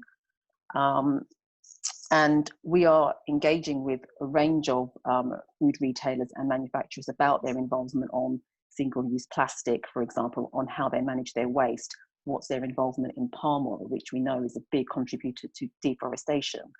So we're trying to push forward these companies to get them to understand that these are risks that are imminent, that they're about to play out into their business models, and also because consumers are becoming much more aware and savvy about these. So it's really worth highlighting that companies that are at the forefront of managing these risks and seek to solve and navigate these challenges will be winners, and those that fail to do so will suffer financially. That was kind of a whistle-stop tour on some of the things that we've been doing over the last couple of years, Cassie, but I'll draw it to a close there. Thank you so much, Deandra. And I can't stop thinking about now, you mentioned this 73% of your members want their pensions invested responsibly. That is really remarkable. And at the same time, when you put that next to this other statistic that we heard earlier today about the rate at which we see harmful investment compared to green investment is 100 to 1. And so I think that so demonstrates this idea of, we do see momentum. We do see people consumers really wanting their investments to be green. And we have an industry that in many ways really needs to accelerate this. And certainly it's fantastic to see what Nest is doing in that realm. I am going to, in the interest of time, I know this has been a fantastic discussion. I do want to give an opportunity for the members that are watching us today to be able to provide some questions. So I've received a few from the fantastic team. But I did, Deandra, I do want to start with you with this. And one of the questions that's come in is about best practices for communicating effectively. And I'm wondering if you could talk a little bit about how Nest communicates with its members, communicates with the public in general. We've heard a lot about narrative, certainly this idea for this common narrative that Veronica was talking about. And I'm wondering if you could share a little bit of that. Sure, Kathy. And it's a really interesting question for an auto-enrollment provider in the UK. So essentially, people are automatically enrolled into pensions. And believe it or not, a proportion of our savers don't actually realise that they have an account with Nest. So we know, our membership, they have very little understanding really of financial concepts, the fact that they're even invested in funds and companies and have access to global financial markets is just something that I don't think would even connect with them or resonate with them. So I think, there is a wider conversation to be had about, how investment works and just some of the basics, getting members to understand actually, you are invested in companies around the world. And yes, all of these companies have an impact. But what we found is that, and what I think all of the research that we've done is when you start trying to talk to people about savings, particularly over the long term, about finance, they just lose interest and not, very much engaged. But the research that we've done, sort of indicates that if you speak to people about issues that really matter to them, issues that really impact them, they're more likely to become engaged and kind of become much more intrigued by what their money's doing. And that's the approach that we're taking. So we're just trying to sort of drip feed them information about, about pensions, how it works, but then also tell them this great story about responsible investment. We know that young people are very conscious about things like climate change, social inequality, the payment of a living wage, for example. And these are things that Nest is really active and at the forefront of addressing in the management of their money. So we think telling them, stories about that, will really sort of prick up their interest and get them to sort of look a bit more deeply at their pensions and understand what kind of impact their money is having. So for us, it's about telling interesting, powerful stories, showing them impact that they're having. At the moment, we're looking at investments in private markets, so assets potentially in the UK where our members may live. So really tying those kind of stories that your pension fund savings are actually helping finance social housing or care homes in your local area, that will help, hopefully resonate with, that will resonate with them and kind of like trigger something that actually, my pension is particularly powerful and I feel empowered. So yeah, it's just about telling them stories, not seeking too much around what do they find interesting, because then we'll kind of just get lost about members expecting us to be addressing so many things. At the end of the day, this is about getting the best risk-adjusted returns for members at retirement, and us understanding which issues are the most financially material. But it just so happens the issues we are talking about are extremely financially impactful to members. Thank you so much, Deandra. And I think you had it seems this arc really about being able to tell stories, being able to demonstrate success, being able to showcase what really works. And of course, this also depends on what it means to have a pipeline of projects. And so one other question that's come in, and certainly I send this out to the entire panel, is, what are the biggest obstacles to be able to get this pipeline? We know that we have these frameworks that are really starting to evolve and to grow. We have coalitions that are building, but what are some of the obstacles that we really do need to overcome in order to get sort of a long, deep pipeline of projects that can demonstrate this impact? Who would like to step in? Cassie, I'm happy to throw in the first obstacle, and then maybe each of us picks one. So my focus is public sector, and so I'm just gonna call in the public sector and say what would make a huge difference is if governments, different level of governments, were to commit to also seeing nature at the center of their policy making. And I think obviously there are ministers of environment, but what we need to do is to integrate, as we're doing it within the insurance industry, we need to integrate views together with Ministry of Finance, and we need to integrate views with Ministry of Economic Development. I think with that, then with governments being the carrier of over 70% of the world risks, if they came to the table with also a very clear framework of what kind of economies they want to lead, what kind of quality of life they want to offer their citizens, and then the issue will be one of financing, I think we would have a very interesting conversation, because I would offer that there are lots of tools and more tools can be developed. And there is a lot of capital. The industry, the insurance industry, has 30 trillion to invest. So if we can come up with a master plan where those investment opportunities can be built up at scale, and there is a framework where the bulk of the risks are going to be put on the table and managed together, I think we can look at a very prosperous future. I can build on this if you want, Cassie. Please. I think investing in nature-based solution is a very new. It's a new asset class for us investors, and if we want to really build this asset class, we need really to work on different parts of the value chain. And to look at different kind of projects, different size of projects, from the very smaller ones to the big ones. And at the beginning, what we get a lot, because it's always the same thing, it's a kind of chicken and egg question. Do we need more financing, or do we need more pipeline of projects? But we need both at the same time. But one can help to get the other one. And so first, at the beginning, what we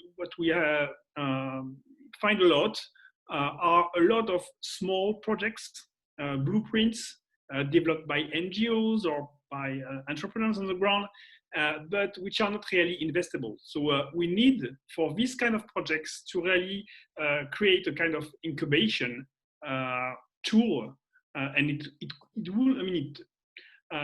should be something, a kind of market-based, incubator. I think this is something that we should do together. And what we need for this is mainly grants in order to transform this project into investable project. Then there is a second step when the projects are viable, but when the investors are, clearly looking at this project as too risky for them, or at least traditional investors. This is where we really need the blended finance to be very powerful, and we need public money to take the big part of the risk, and first loss tools especially. So this is what we have done in the land degradation neutrality fund with 20% first loss and 80% private investors, or 30-70, that kind of mix. But we can then attract private investors and invest in a middle-sized project, and projects with a very strong growth potential. And then we should start to look at the third stage, which will be really the scaling up of these. And a way to do this could be to create this kind of, we have green bonds and social bonds, and we probably need to also have natural bonds dedicated to this kind of project. So if we work on these different stages, then we can really create an asset class with all the players working together. Thank you, Philippe. And this actually leads me to another question from the audience, because you mentioned the role of public finance, and you mentioned the role of public finance being able to sort of take on some of this risk. And one of the questions that we have here is, what is the role of central banks, in particular as we're looking at this in the context of green recovery? Could central banks buy green bonds, Philippe, as you mentioned, including those issued to support nature-based investment? Would love to get the panel's reactions on that.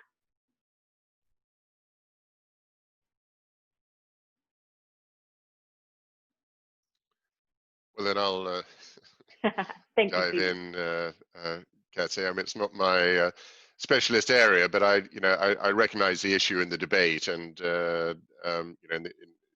here in Europe, the thoughts and the actions of the European Central Bank in this area about how they can be involved in stimulating investment as part of the Green Deal for the European Union.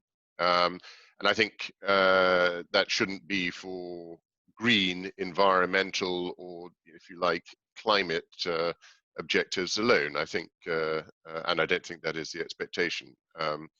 The whole mix of activities required for sustainable development need to fall in scope.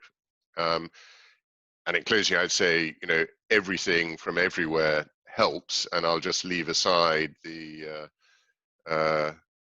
sort of more academic financial issues of debate about the role of central banks in these activities or not. But I think the message here is that if it applies to one aspect of green or whatever, it should apply to all issues of sustainable development.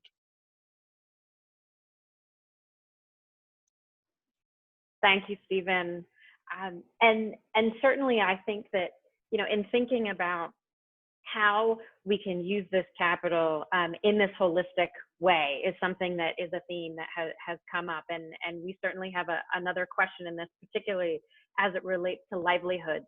And certainly this is important as we're thinking about the protection and the creation of livelihoods in the context of stimulus packages with recovery. And so the question is, how can we address issues of livelihoods for forest-owned and engaged communities, and at the same time promoting nature conservation of the forests they depend on? How can new and stronger partnerships be developed with indigenous and rural communities? So this idea of how can we ensure that livelihoods and communities are engaged with and are active participants in this and being able to address those needs. Would someone like to come in on this? I will start, but I think Brooke is the expert on afforestation. But I think there is, and Brooke, you know, you correct me, but I think there is a very promising development of integrating agriculture and forestry, especially around rural communities. And what it demonstrates is a form of regenerative agriculture. What it demonstrates is that by actually keeping the two integrated, you can create more value for the small farm holder than otherwise specializing in one species of agriculture or one intensive way of cultivars. So I think for me, it's very valuable. Now, the next step, building a little bit on what Philip was saying before, would be not only measure that impact locally, but to create value. And this is a delicate point because let's take, for instance, carbon credit. If we can create a market for carbon capture, you know, carbon capture can happen industrially and can happen naturally, and forests are a form of carbon capture. So the issue there is one of permanency. You know, if the forest burns down, you release the carbon that you've captured back in the air. But in as far as we can keep it in the ground and done naturally, now you're getting the value out of an asset that every year grows in value, and the timber market shows it. You're creating a better impact on the quality of the soil, and so you don't get the depauperation. And I'm not an agronomist, but you know, it's demonstrated that really makes a difference to the quality of your cultivars over time. You're helping the world stay greener and healthier. That's a pulmon for us, you know, it's the lung of the world. So we need to create incentives for the people on the ground that are faced with these critical decisions to actually make the right decisions, and which means they need to be able to extract value out of those right decisions. But I'd like to hand it over to Brooke, because I'm sure she has more educated points than mine. Well, absolutely not, Veronica. But I would just add that I think from the work that we're doing with the investment community, we're really emphasizing the criticality of integrating human rights and protection of indigenous communities into the conversation, and clarifying with the companies that the expectation really is that these no deforestation policy commitments are deeply intertwined with the human rights commitment. And obviously, operationalizing this has a number of elements to it. I think a key part of it is having full traceability and understanding where your resource flows are coming from and what communities are being impacted, and what the real story on the ground could be as a result. And it is also about this livelihood and incentives element. And really, one of the things that we're working on this year, our next big project will be focusing on identifying best practices in supply chain incentives and finance. So what is the role that the large downstream players can contribute to making sure that we're balancing the allocation of value for producers and local communities in adhering to the request from the supply chain to limit their deforestation. And then the final point, I think, around the the role of forest conservation in carbon sequestration and the markets that are building, I think it's really critical for folks to understand that it's not just the soft commodity supply chain or the food value chain that is looking at these offsets, but actually what we're seeing as a major driver right now are the growing numbers of net zero corporate commitments, and obviously also from the investment side, we're seeing a lot of portfolio net zero commitments by 2050. And so for many of the industries that are have the highest emissions profiles and the largest technology challenges, they are starting to look at offsets with a different level of seriousness than we've seen in the past. So when it comes to forest carbon credits, we really need to create more clarity on not just the scientific quality of the, from a carbon perspective of certain types of mechanisms, but fundamental the social impacts, economic, land tenure, human rights issues that are associated with and embedded, unfortunately, in certain types of projects. So that is not very visible right now to companies or to investors, and so that's another area I think where a lot more work should be done quickly, because we have a growing demand coming from the private sector that is at a different level than I think we've seen before. Great, thank you, Brooke. Certainly the idea of going to a different level that we've never seen before, I think is a theme that can be really applied to this entire panel. And I can't thank you all enough. This does bring our panel officially to a close. Philippe, Brooke, Veronica, Stephen, Deandra, Veronica, I can't thank you enough. This has been such a fantastic conversation.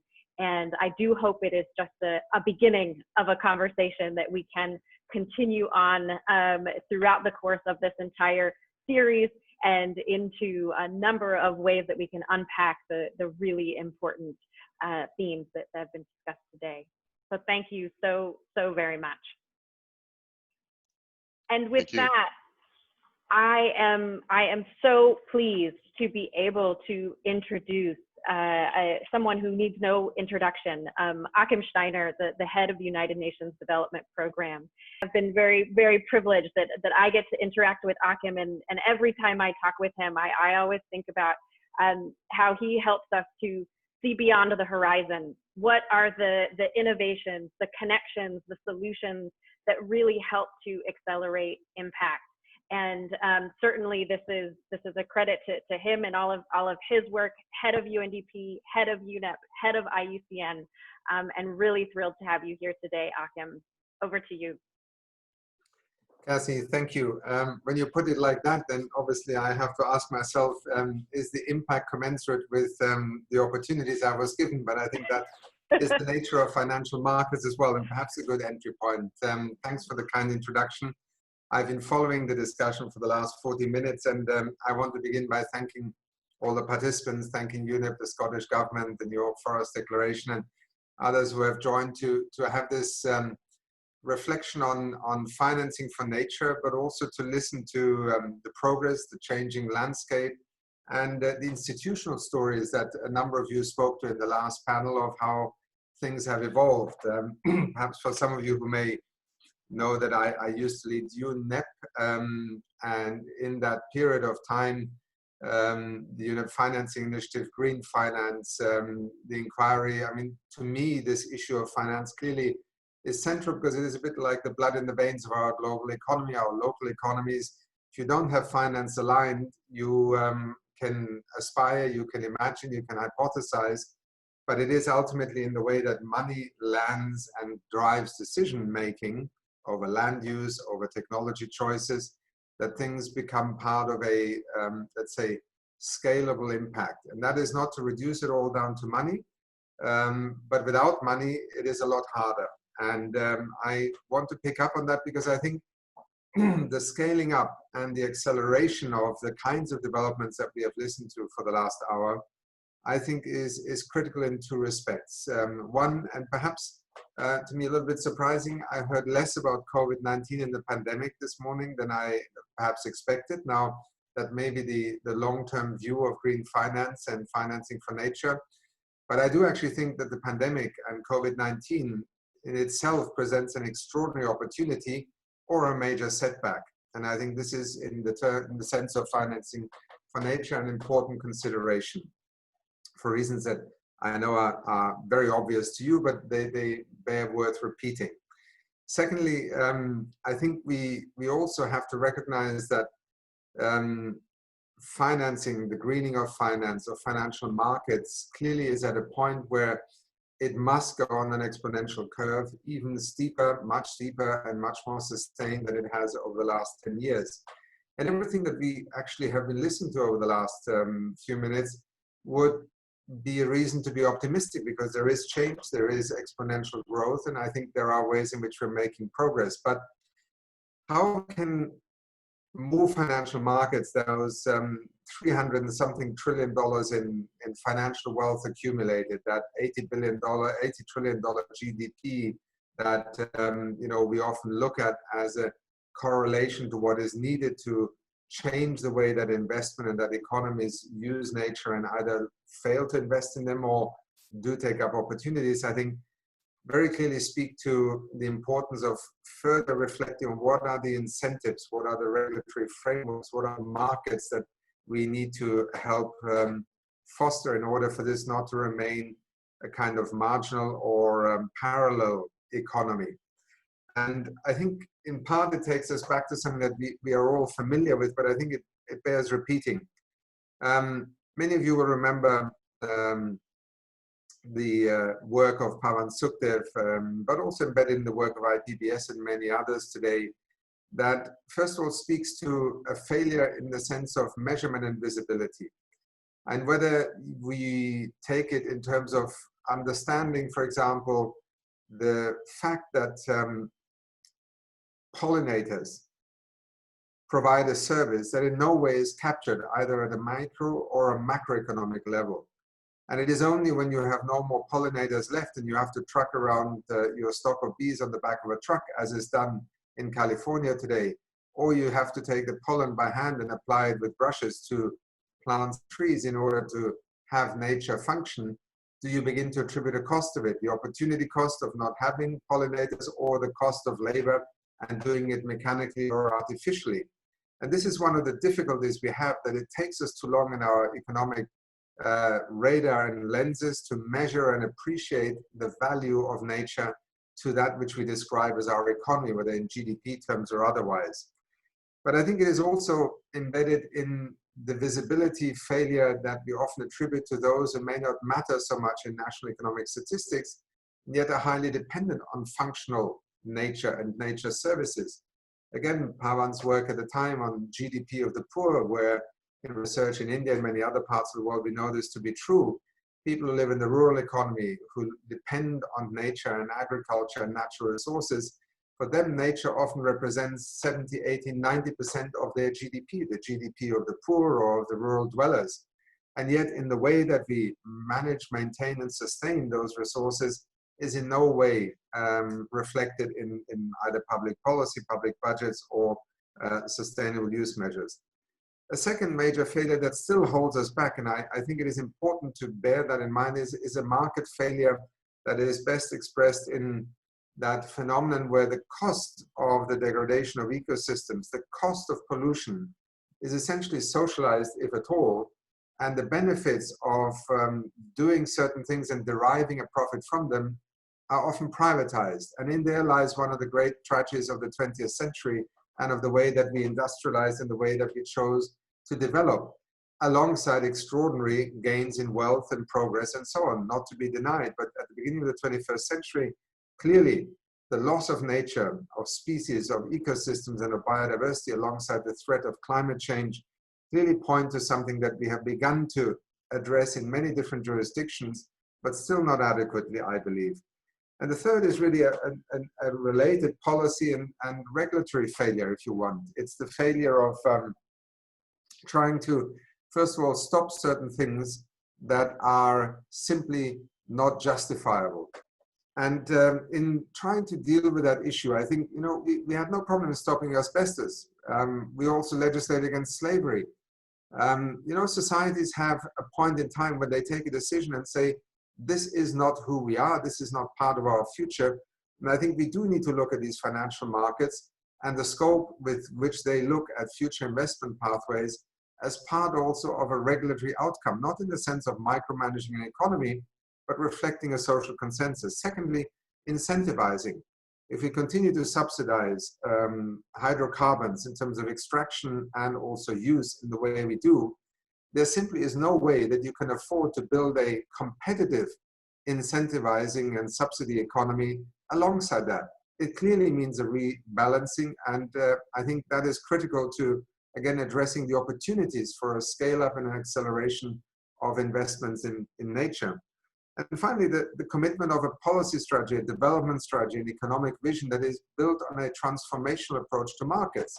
Markets are an opportunity for people to interact with one another, but we regulate them. We have always done, and we can also shape them. And I think the stories today, whether you take a Costa Rica 30-year journey of restoring forest cover, whether you take a Denmark that simply by public and sovereign decision decided to rebuild its energy economy around renewables, we could go on with this story. China's investments in renewables, India's solar investments right now. But ultimately, we depend on capital, we depend on finance, and we cannot build these parallel systems, because if the destruction continues, while we're slowly building up a cleaner, greener, more sustainable economy, we are unlikely to succeed. So let me pick up on something that a number of you spoke to earlier on, and that is, we need to look at this in terms of a green economy transition. I think often we have a challenge in that it's been easier to relate climate finance, green finance to climate change because it's technology, it's more business and market compatible. And we now have a $300 trillion renewable energy economy. Grew out of nothing in less than 15 years. Nature has been, to some extent, the poor cousin in this because it's more complex, more distributed, but also because markets and regulations and also the economic incentives and visibility simply have not kept pace with what biology and science has been telling us. So herein lies, I think, a great opportunity in terms of a more joined up green economy view. 44 trillion of our annual GDP are in one way or another dependent on nature. More than half of the SDG targets are dependent on nature. More than 2.5 billion people depend every day directly on nature, and 1/3 of the climate mitigation solutions are directly dependent on nature. So it's not the absence of a rationale. It is more in the way that we are shaping markets, public policy, and creating the opportunities to scale up and invest. And I think here, back for a moment to COVID-19, we are seeing massive recovery packages being put in place. If you cannot thread into the DNA of a recovery and a development pathway of a country that greening of the economy now, it will set us back for a decade or longer. It will miss enormous opportunities. It will entrench the economy of the normal of yesterday.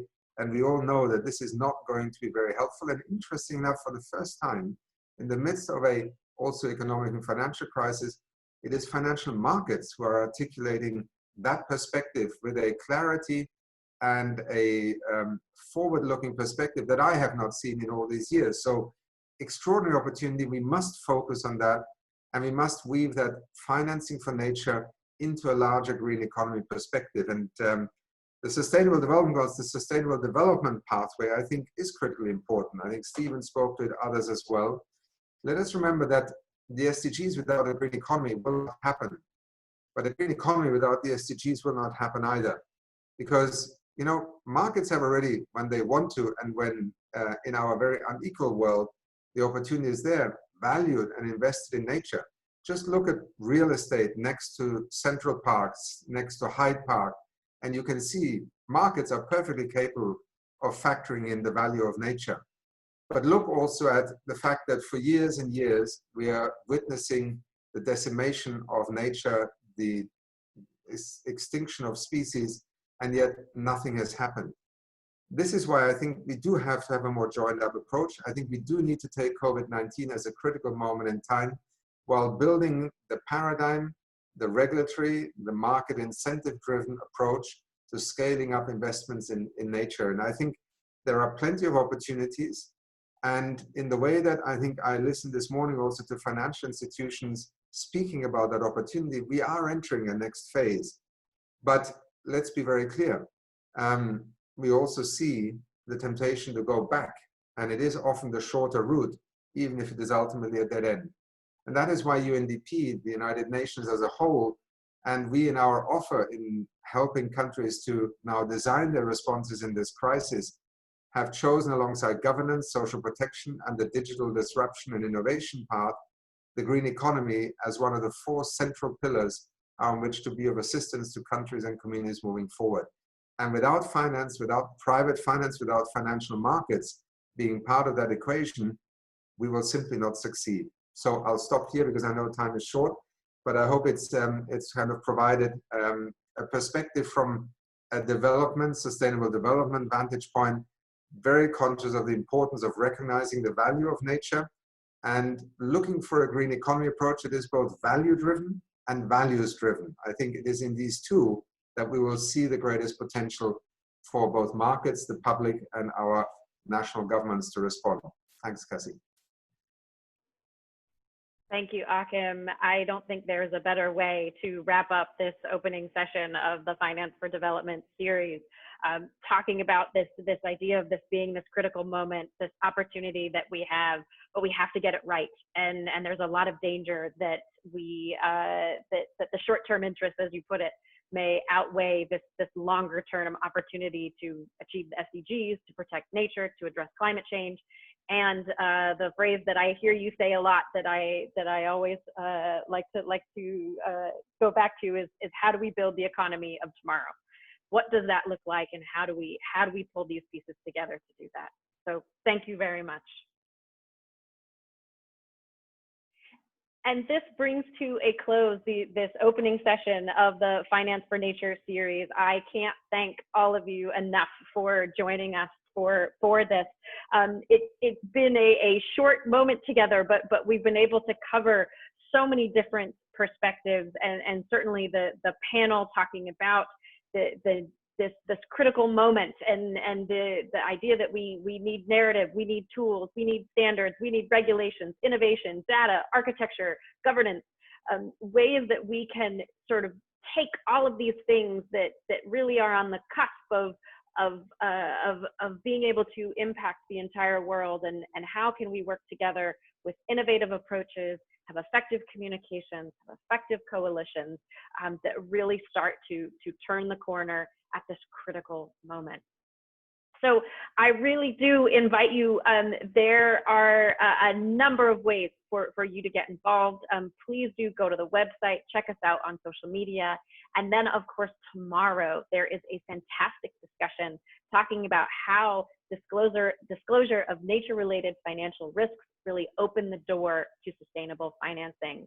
You can see this panel there, just a fantastic set of leaders on this issue, and certainly going to further discuss some of the issues that we talked about today, and including the missing middle. We had a number of questions on how we build this pipeline, how we can reach people around the world, how we can reach people in developing countries, and seeing how we can really accelerate this. And of course, none of this would be possible without a fantastic set of partners. I am here with UNDP, but I know that there is a coalition of UNEP, the New York Declaration on Forests, Climate Advisors, GEFI, the Global Ethical Finance Initiative, that have really worked tirelessly to pull this off. And I certainly want to thank a number of people, Malika, Ling, Maddie, Marie, Corley, Marcos, Peter, Philip, a number of people who are working tirelessly behind the scenes to make sure that we have a robust discussion that lays a foundation for not only being able to unpack some of these current solutions, but certainly chart this new pathway toward